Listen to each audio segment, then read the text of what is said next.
Exercise Overlord, night. 1.3 million American soldiers on full combat alert in the Atlantic. At 0300, a silent flash tears the sky apart. Every screen goes black. GPS dead. Satellites gone. The date on every system resets. June 5th, 1944. One day before D-Day.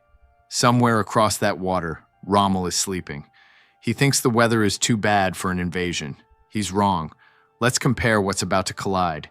German soldier, bolt-action rifle, 5 rounds. American soldier, M4 carbine, 30 rounds. Night vision, infrared laser. The German can't see in the dark. The American owns the dark. Armor, Germany's best. The Tiger, 88 millimeter gun, 100 millimeters of armor, terrifying in 1944. The Abrams, 120 millimeter smoothbore, depleted uranium armor, thermal sights. The Tiger's gun can penetrate 130 millimeters. The Abrams frontal armor is over 1,000. That's not a fight, that's a funeral. Air power. Germany's FW-190, 400 miles per hour.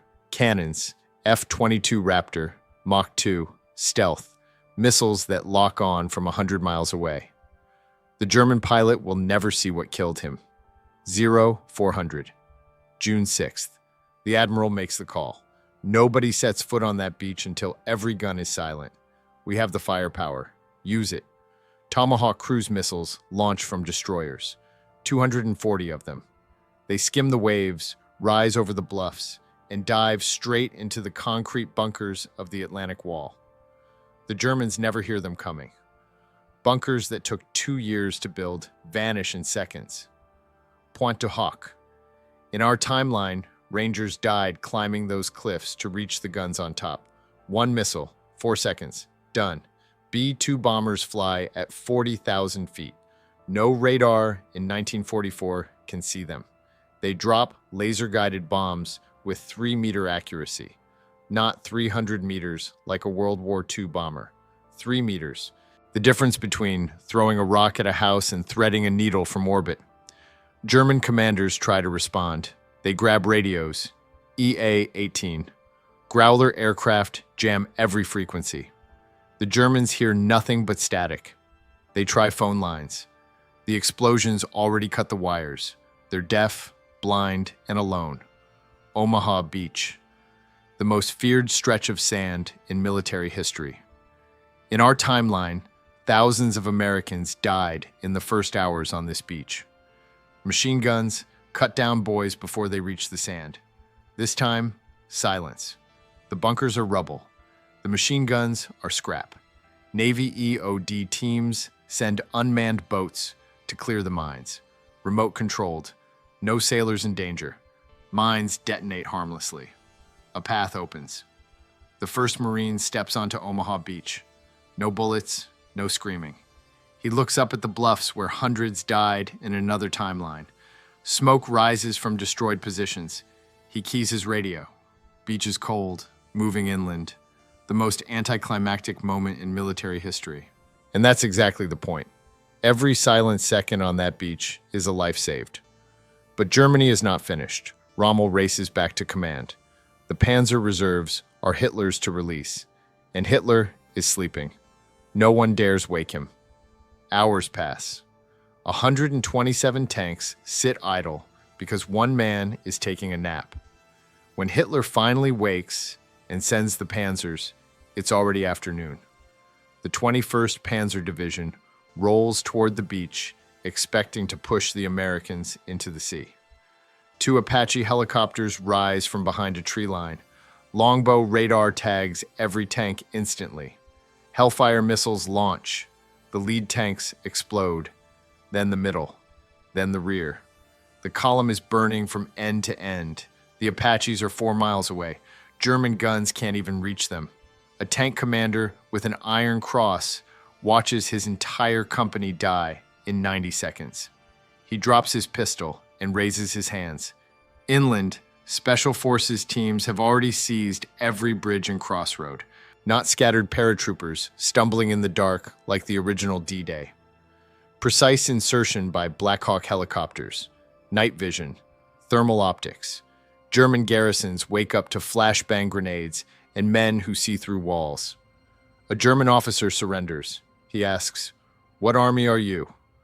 The American pulls out his phone, shows him a photo of the same town in modern day. An American flag on the church steeple. A memorial. "We've been here before," he says. "Sort of. Day 2. The 12th SS Panzer Division counterattacks. Fanatical. Tiger tanks and half-tracks, charging American positions near Caen. F-15 Strike Eagles drop cluster munitions. Every vehicle in a square kilometer is shredded, but the SS dismount and advance through the hedgerows, the bocage, thick walls of vegetation that turn Normandy into a meat grinder in the original timeline. Each field a death trap. Not this time. Thermal imaging sees through the bushes. Every hidden position lights up on infrared. Javelin missiles turn strong points into craters. The bocage nightmare that took weeks in our timeline takes 2 days. A sergeant catches a rifle round in his ceramic plate. It knocks him flat. In 1944, that's a dead man. In 2025, he stands up, swears, and keeps moving. Modern body armor against World War II ammunition is almost unfair. Day 2 casualties. U.S. forces, 31 wounded, 0 killed. Germans, 4,000 captured, 2,000 dead. The ratio is obscene. American medics treat wounded Germans. Antibiotics. IV fluids. A German medic watches an American surgeon save a leg that would have been amputated. He weeps. He's been watching boys die from simple infections for years. Day 3. Breakout. In our timeline, the Allies were stuck in Normandy for 2 months. Now Abrams tanks punch through the German line at 40 miles per hour. HIMARS rockets hit blocking positions from 30 miles behind the front. 6 rockets per launcher, each one covers a football field. The blocking position ceases to exist, but speed creates a problem. And Abrams drinks 300 gallons of fuel every 8 hours. There's no jet fuel in 1944. Engineers improvise with aviation gasoline. It works, but kills the engines faster. Patton's ghost laughs.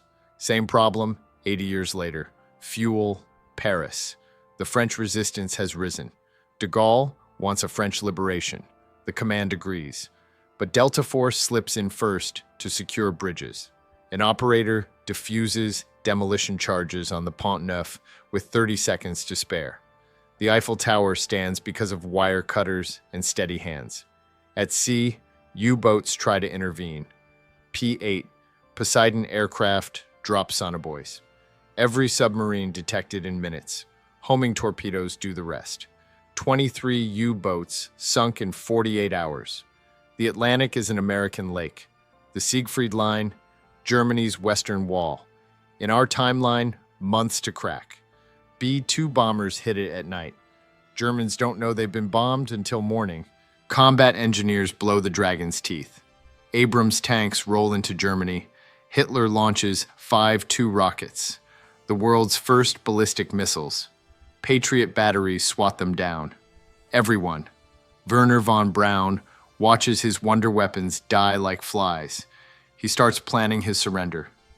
The Luftwaffe makes a final stand. 800 planes.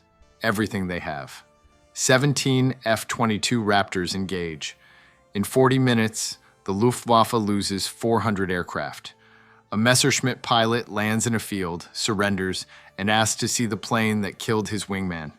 They show him the Raptor. He touches the skin. "This is not from this world," he says. He's not wrong. Deep inside Germany, the camps, Dachau, Buchenwald, liberated weeks earlier than in our timeline, weeks that matter. Every day a camp runs, people die. Soldiers of the 10th Mountain Division open the gates. What they find breaks them the same way it broke their great-grandfathers in 1945. Skeletal figures in striped clothing. A combat medic trained for bullet wounds stands frozen. Nothing prepared him for this. He starts IVs, calls medevac helicopters. Modern medicine saves hundreds who would have died waiting. The footage is recorded in 4K, high-definition evidence. There will be no room for denial. Not now, not ever. Berlin. Hitler is in his bunker ordering children to fight. The American command says no ground assault, no street fighting, no unnecessary deaths. B-2 bombers make supersonic passes. Sonic booms shatter every window in central Berlin. Leaflets fall. It's over. Come out.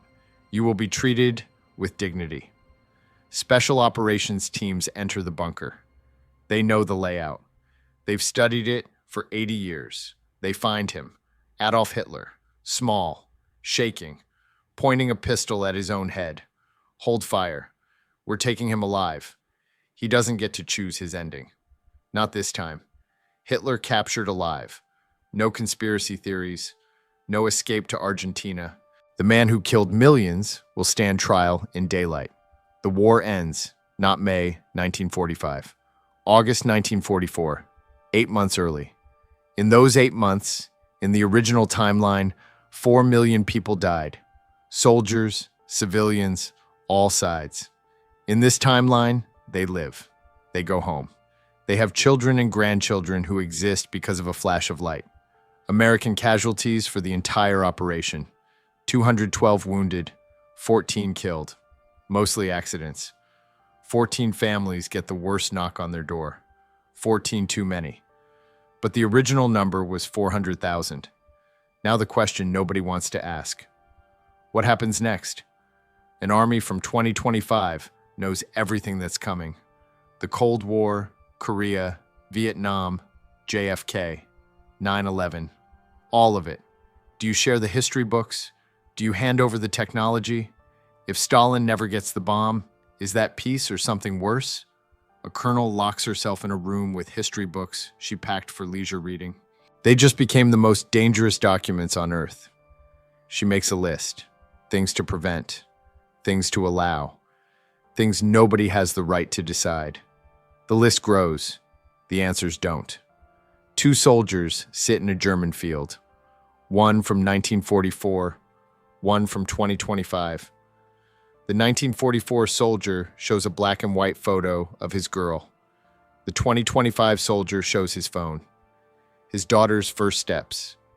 Video, color, sound. The old soldier stares at the screen, then smiles. She's beautiful. What's her name? 80 years apart. And it means nothing. Just 2 Americans far from home. We saved 4 million lives. We shortened a war by 8 months. We captured Hitler alive. We lost 14 Americans instead of 400,000. But we opened a door that might never close. History isn't a book anymore. It's a rough draft. And we're holding the pen. The real question was never about tanks or missiles. It was this. If you had the power to change the past, would you? And could you live with what comes next? Drop your answer in the comments. Subscribe if you want to see what happens when we send the modern military to other moments in history. The Pacific Theater is next. And trust me, Iwo Jima with drone support hits different.